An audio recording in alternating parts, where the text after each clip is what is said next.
Một lần nữa xin cảm ơn các Văn Hiên. Xin hướng mắt về sân khấu.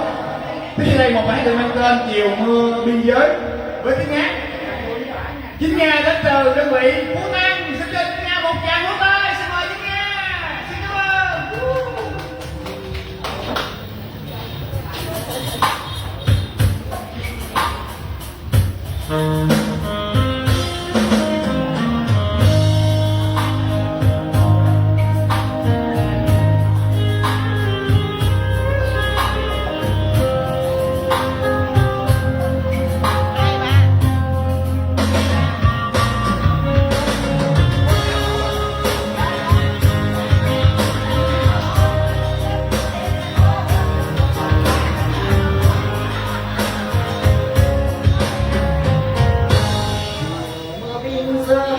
kênh Ghiền Mì Gõ để